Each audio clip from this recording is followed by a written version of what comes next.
Oh, Kip, I have it easy. Watch. Guys, you never did it. You thought that your mom's out of you. Wow. Oh, look. It's a butthole in the bed.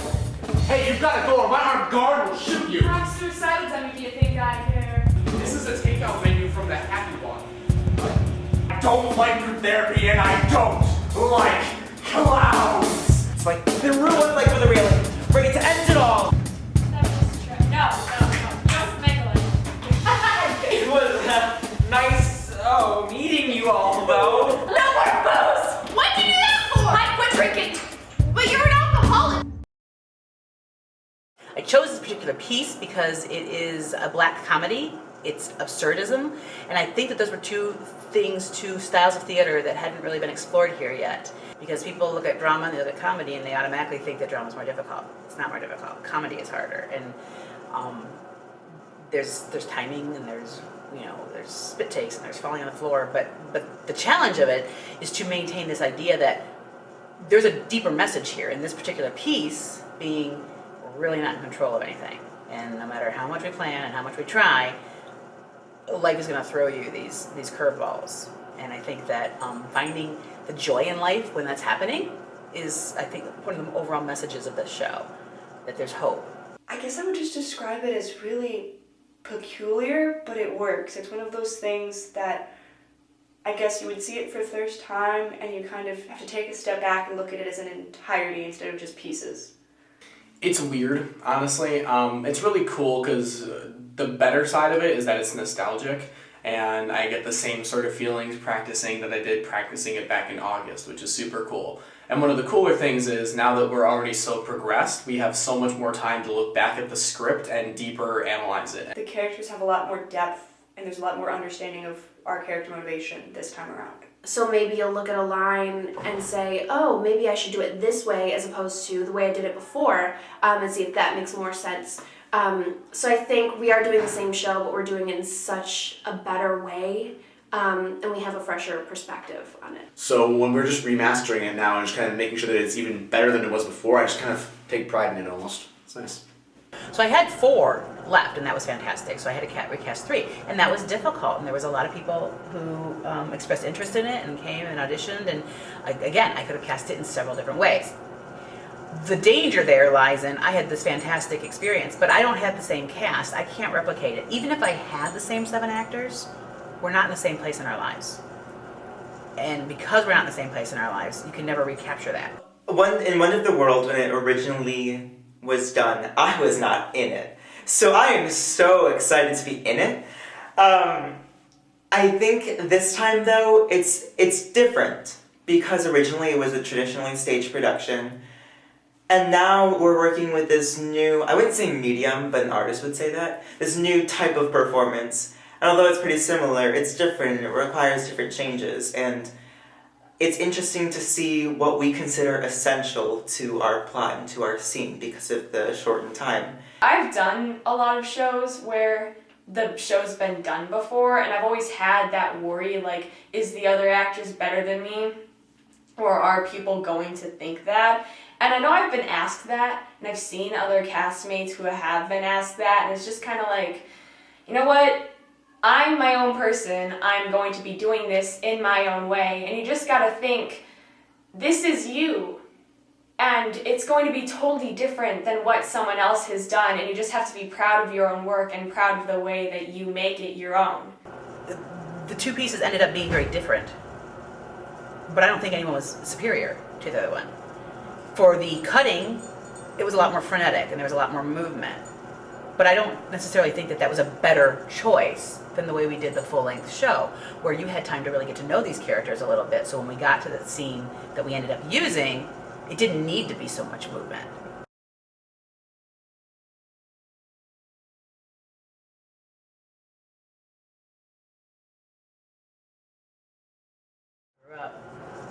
But I happen to live in a big theater town, and I grew up in Ann Arbor. A lot of small theaters, and and then we got to intern at them, and we go to them and say, hey, can we we'll sweep your floors if we can sit in a rehearsal. and I just tried to learn as much as I could. And I saw a lot of bad directors and a lot of great directors and a lot of bad acting and a lot of great acting and a lot of badly stage managed shows and a lot of great stage managed shows. I got offered a lot of like feminist theater, which I did. And I got offered, some classic theater, which I did. And I worked with a lot of playwrights, some new plays and stuff that some of it was very bad. It was very badly written, but some of it was really interesting and really good. And I don't know, it made sense. And when I stopped living that life, I got married, had a baby, wanted to go into teaching because that was the part I loved about theater, is I loved the shared community. I get 5 shared communities a day. Sometimes they're not always willing to be there with me, but for the most part they are. And it's about building relationships. And I can build relationships and teach them something that I love, which is communication and the English language and the way we communicate, what it means to be human. I was a kid, me and my sister would often just try to play games because we were bored or something like that, because we didn't have we had toys, but it was like we wanted to put something with the toys, you know what I mean? So we just kind of acted out after we saw the Jungle Book. I was like, I want to be the guy from Jungle Book, or the Panthers and that. She was like, okay, and I'll be whoever from the Jungle Book. And we just kind of did that, and that was the first thing I can really remember doing. Well, what first got me interested in theater was I was in elementary school and I saw this show, and it was Marlowe Middle School's production of Little Boy Blue, and we saw it for a field trip. And I just thought that everything was so neat. And I know specifically there was this one role, and it was like a narrator, but it was a twist on a narrator. And I thought everything she did was so amazing and so much fun, and I thought performing looked fun. And I think it was 5th grade, so I knew that come 6th grade, I wanted to audition for whatever musical or play they had to offer. I needed something to do after school, and I was a 5th grader, and I was like, oh, there's this musical thing. I'll try that. And it was just kind of by chance. Right place at the right time, I guess. Growing up, I did a myriad of things. I tried karate and basketball and track, and some of those were very successful. Some of those were not as successful. I got a yellow belt in karate and then quit because when I went to get my green belt, everything was really intimidating and I got scared, so I just ran away. So right before 8th grade, that summer, I tried out for Hercules and I got to be horse number 1. One of my greatest accomplishments yet of all time, because it was the most insignificant role in the show. The first line I had was whoever was running the stables was like, horses, you have to whinny. And then everyone would, whinny but I didn't know how to do that when I was a kid. So I legitimately said horse whinny and then a British accent, and they let me keep it because it was really funny. So I just went horse whinny whinny, horse whinny whinny. I had no friends for a really long time. So I, at the suggestion of my mother, I did a summer theater program to make friends. And then I did the Jungle Book before I entered 7th grade, and I met a bunch of really cool people. And then I became an actor, I guess, and I started doing a lot more theater, and then it just never stopped. I was in 6th grade, and I saw all these kids walking the hallway with these amazing costumes on, and they were singing and dancing and just having a great time. And I was like, ooh, who are those kids? I heard that there were auditions for the new up-and-coming summer play, The Princess and the Pirate. And I absolutely fell in love with it. It was my first play. I had 14 lines, I remember that. And ever since then, theater has been such a huge part of my life. It's honestly, if I could eat, sleep, and breathe theater, I would. The second you get up on that stage, it's like the world around you just melts away and you're free to be whoever you want to be. It's just the best feeling in the world.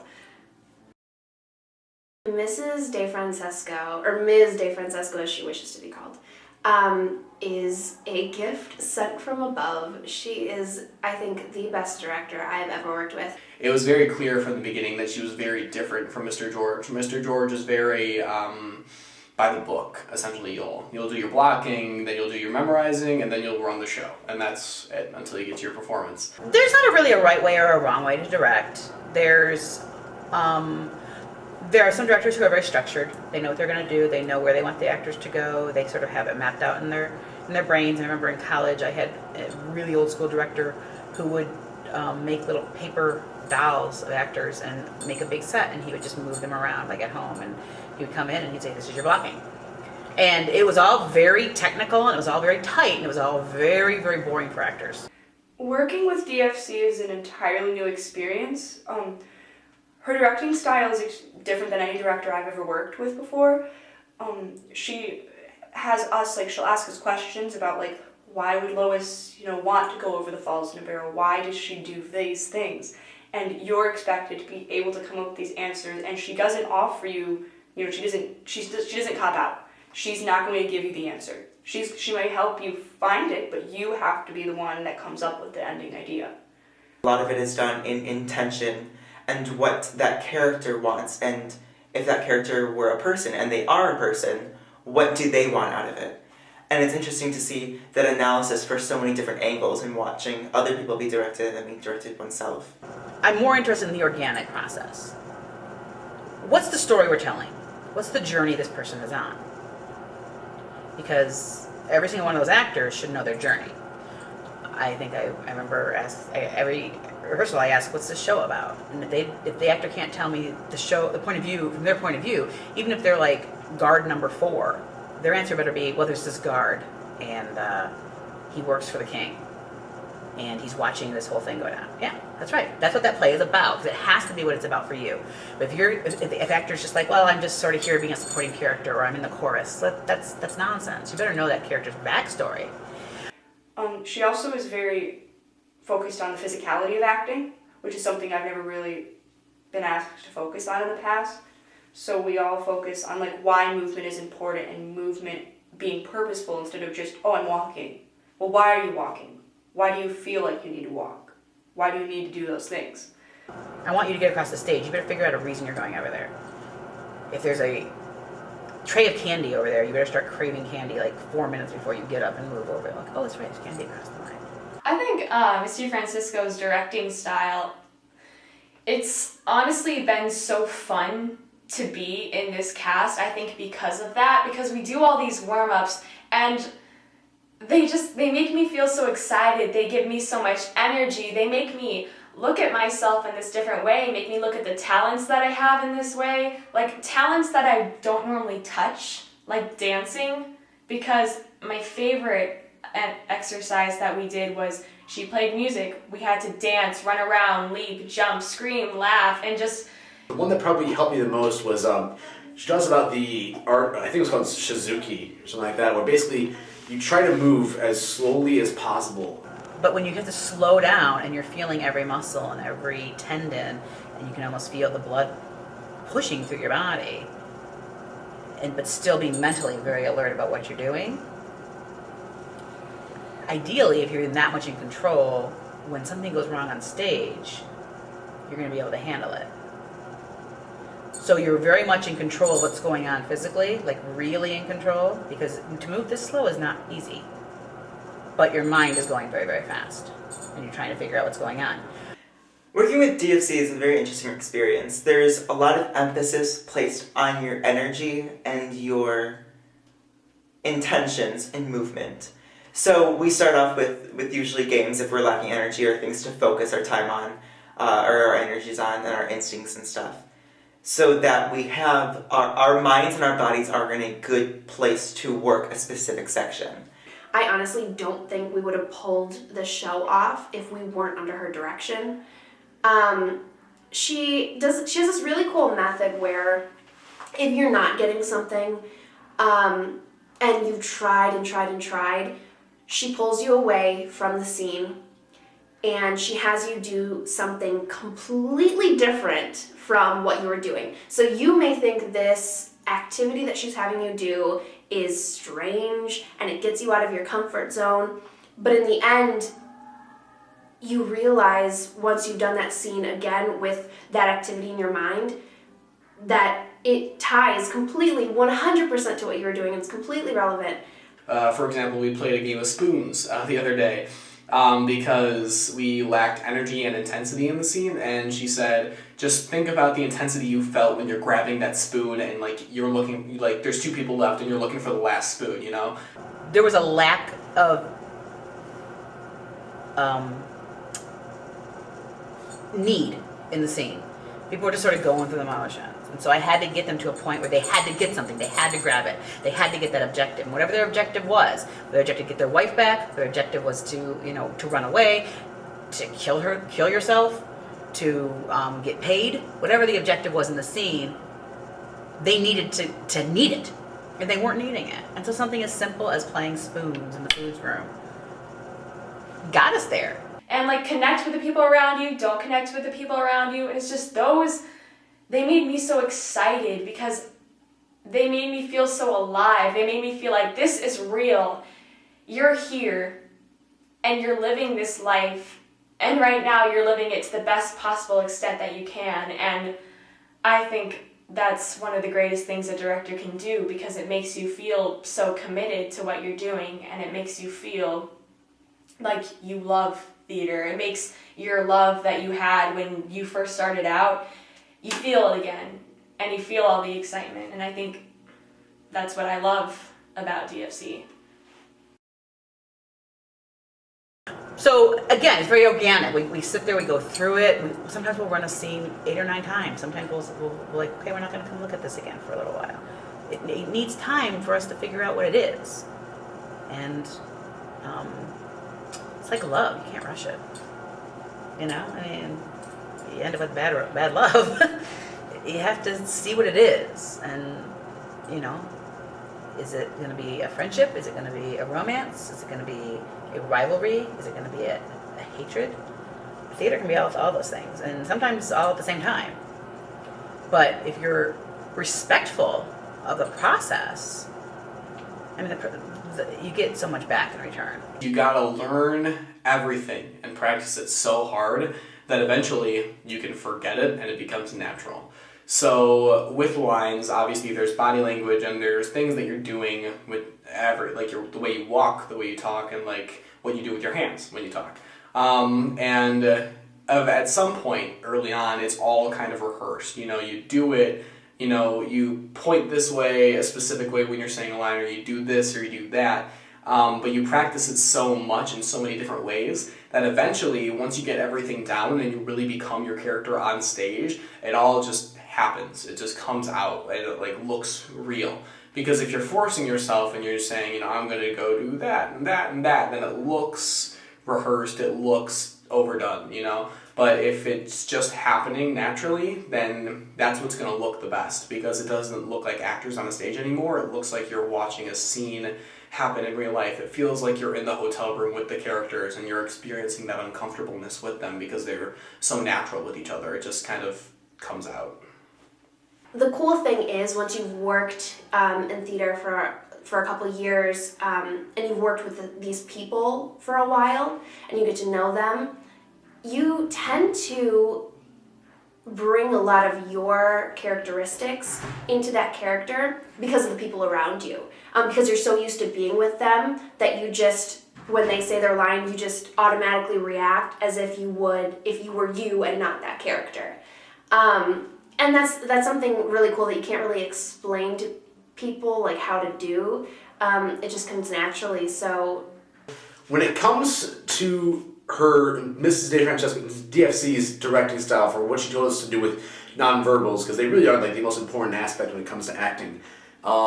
The first thing she told us on like the 3rd or 4th day of practice for Wonder before we started doing this, she told us for blocking, she has like a layout of what she kind of wants us to do, but it's not set in stone. So do whatever you want, do whatever feels correct.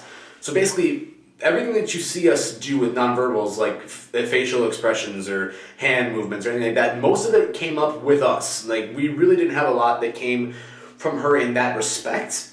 A lot of the moving around of the stage came with her to tell us, like, okay, move now and stuff like that. And once we did that, then we incorporated like our own like hand gestures and other facial expressions. Because that's what you have to do when it comes to theater. You have to feel like this is you experiencing this thing, and you have to portray that in your character. And I know when I look around, I see everyone else doing that too, and I just think that's what makes it more real. Now that I've had, so much time, because even though Wonder closed in August, I've still, thought about Lois every once in a while and what really motivates her in an attempt to understand her. And now that I've had so much time to think about her and how she would respond to these things, it seems very natural to me to move like she does and to move how, she is expected to move. I don't really think about it anymore. Body language is incredibly important for acting. It is nearly all of it.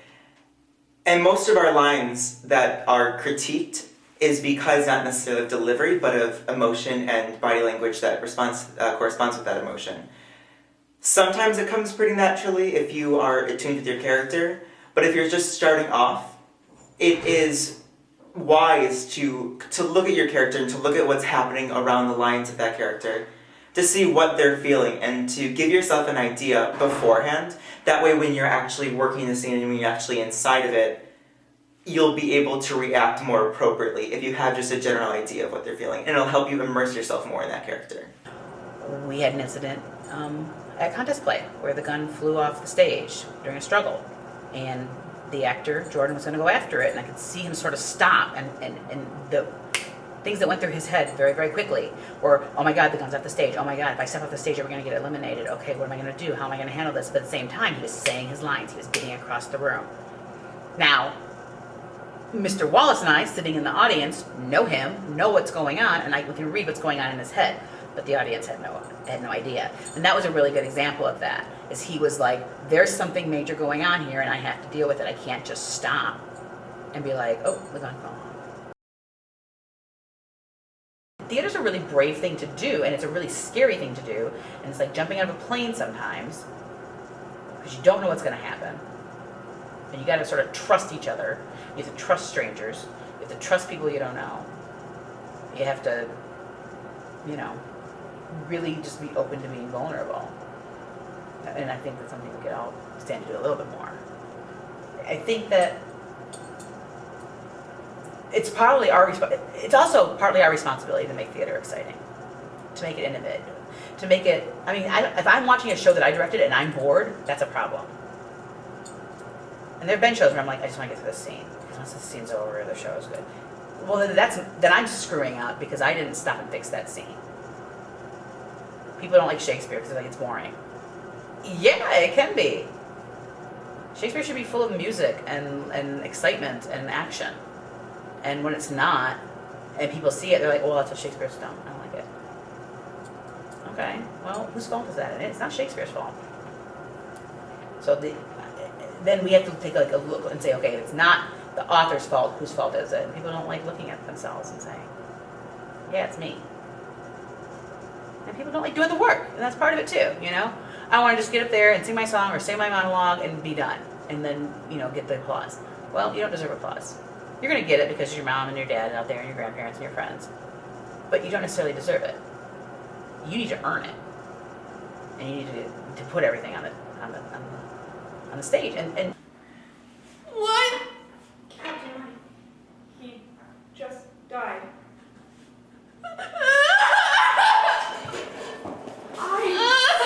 As far as crying goes, that's hard to explain. I kind of just put myself somewhere else. So, you have to listen to what they're saying to you, and then you kind of just take it as they're kind of yelling at you, and you did something wrong. It's exhausting. Because the scene where Cass, Captain Mike gets shot and Cass, crumples over and falls to the ground and is just completely shattered. It's exhausting. When I'm done with that scene, I'm tired and I just want to take a nap. It takes a lot out of you, but like I said, in moments like that, you just become the person, and you don't try, it just happens. But those moments are crucial, but they just happen, and it's magic when they do.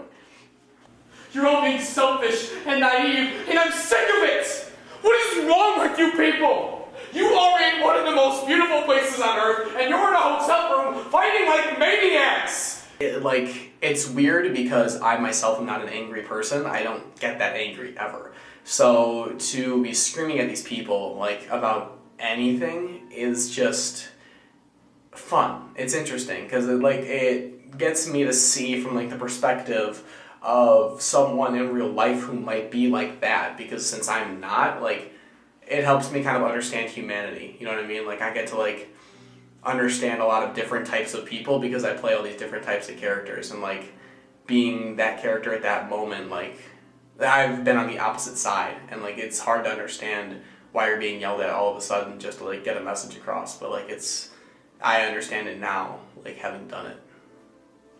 Well, why didn't you tell me that before? No, I found our watch.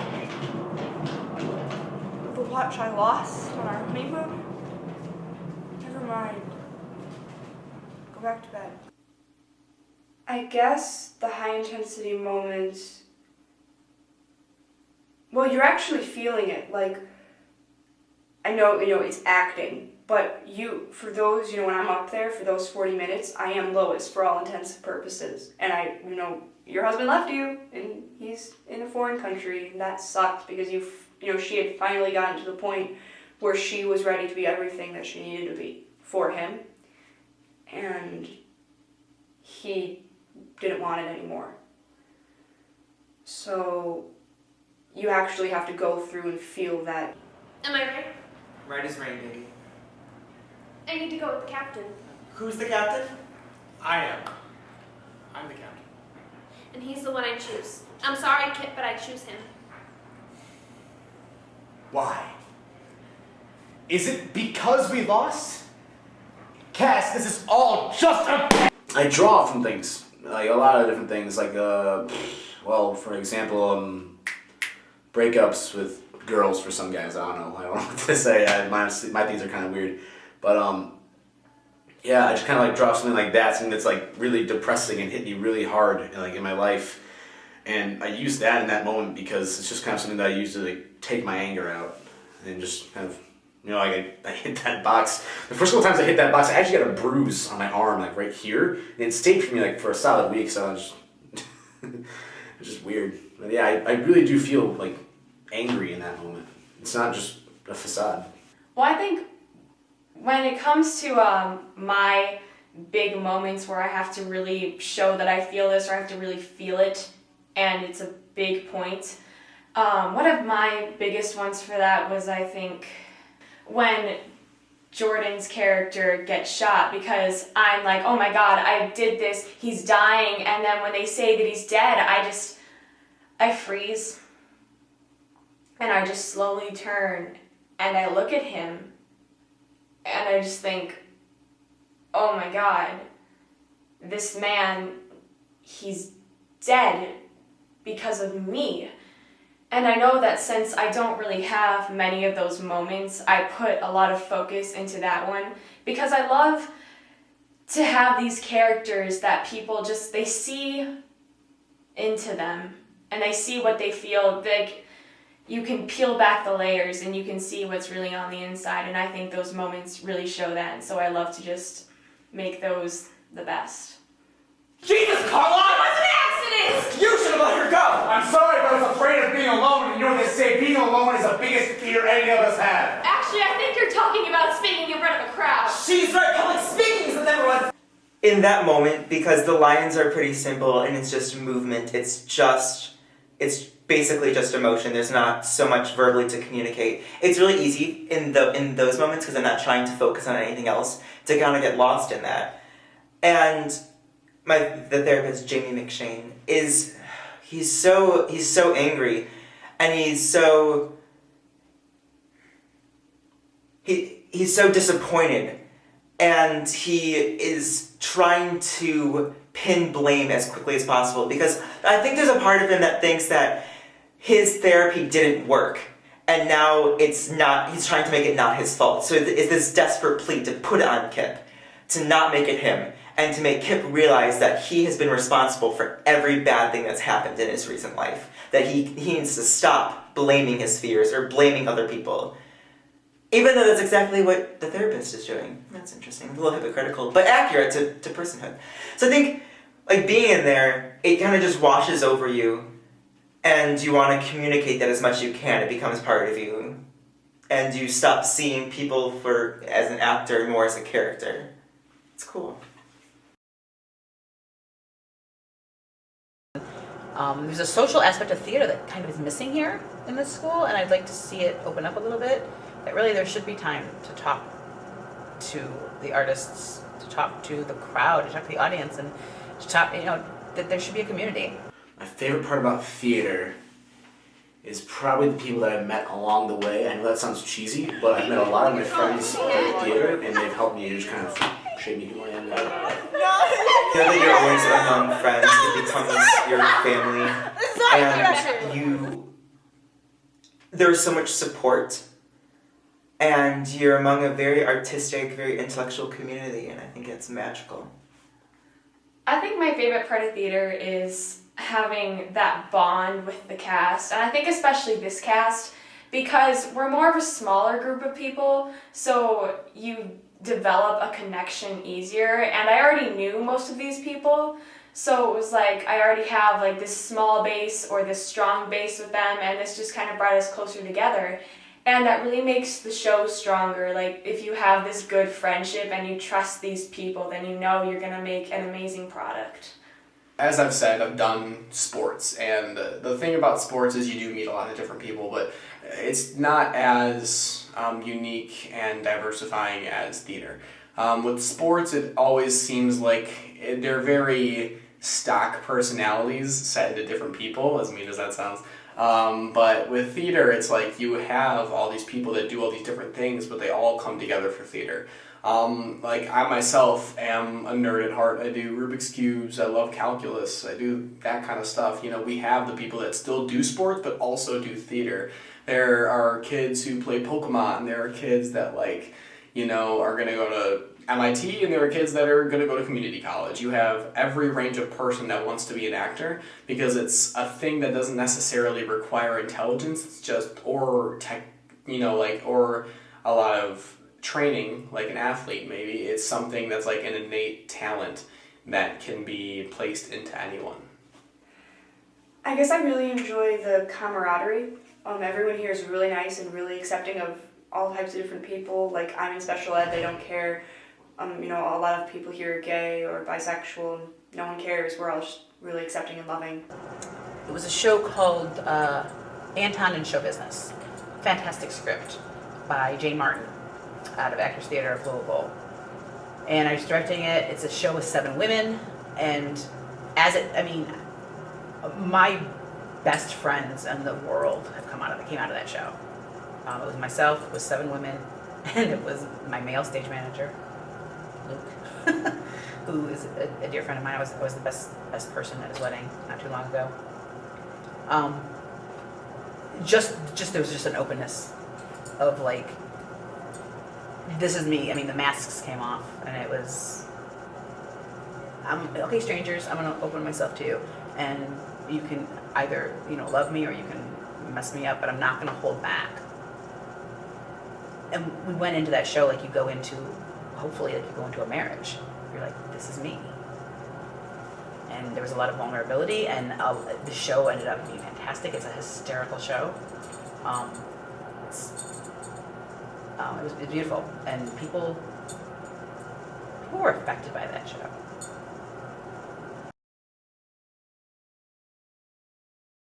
Being able to just convey this story, I think every character, no matter how big, no matter how small, is going to be a challenge, because you have to 100% become that person.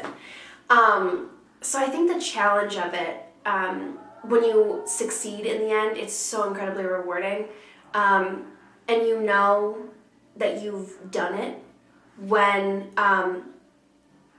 you come out of the zone, you can finally breathe, and the audience gives you a standing ovation. You know you've done it, and you know you've done a good job, and I think that is the most rewarding feeling in the world. theater to me, and people say this, and some people hate it, and there are days when I hate this saying, theater is my life and theater is my family.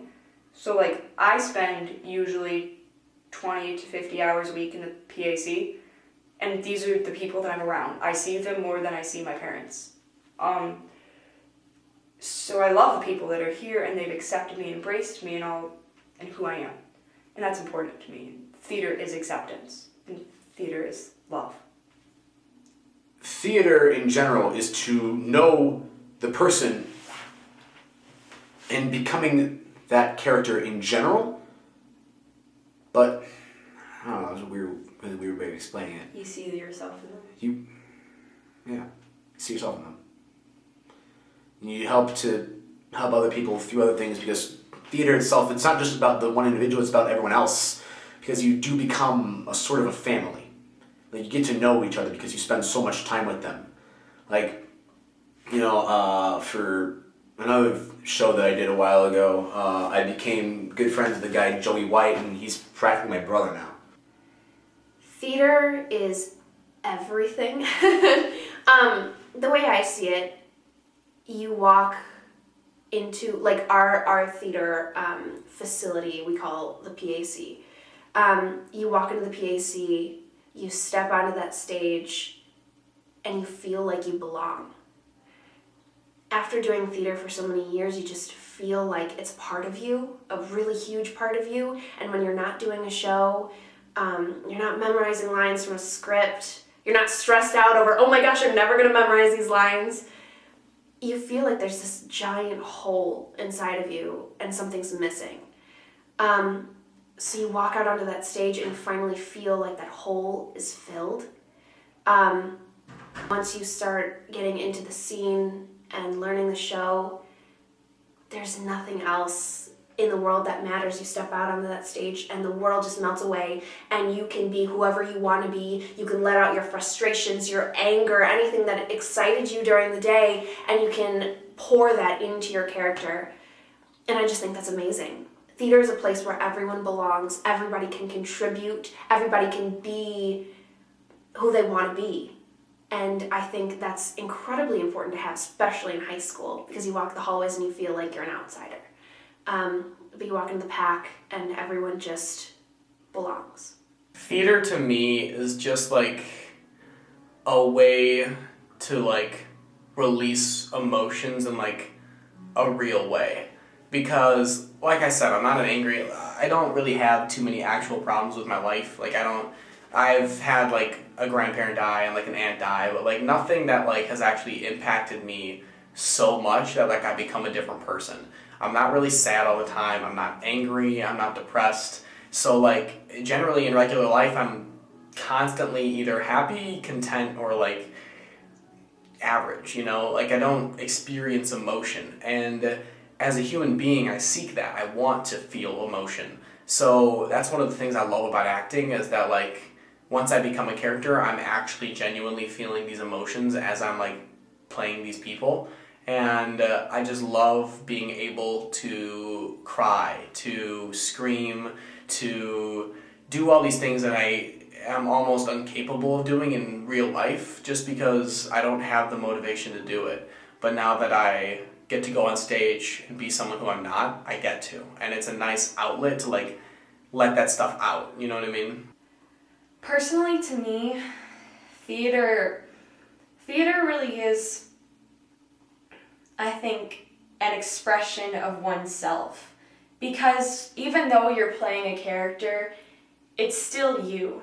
It's your portrayal of this character. Nobody else can tell you that, oh, this character has to be exactly like this. Because I know from experience, even if you're told exactly what to do with these exact guidelines, you're still gonna subconsciously play with it and you're gonna make it your own. And just what I think is so cool about theater is that since you're doing this, let's say you have a dramatic character and you're seeing yourself in this crippled, intense state, or you have this happy character, so you're seeing basically yourself in this free state, just like gliding through life, or like if you're playing a man, which I've done, you see yourself as this masculine, strong character, and I think that's what theater is. It's just you seeing yourself in so many ways you couldn't have seen yourself if you hadn't been placed in that role. And which is why I also think I've appreciated every role I've ever been given for exactly that reason. Okay, so I think a lot in the shower, and sometimes, like before my last audition, I was thinking, what would I say if these auditioners asked me, what did the monologues that I was doing mean for me? And I realized every single answer was an exploration of truth. And that's what I guess I think that theater is now. It's an exploration of truth. It's a means of communication to explore what is true, what is false, what is reality. I think that theater is the best way to communicate because of an empathetic audience and them being invested emotionally in these characters. So that even when a character does something wrong, like Cass running away, she just left her life, she left her job, she left everything, and yet we feel sorry for her.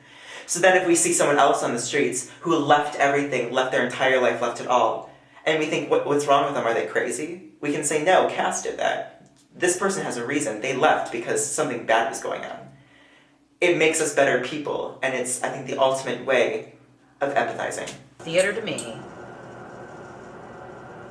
is a way of being involved in something that is way bigger than your life.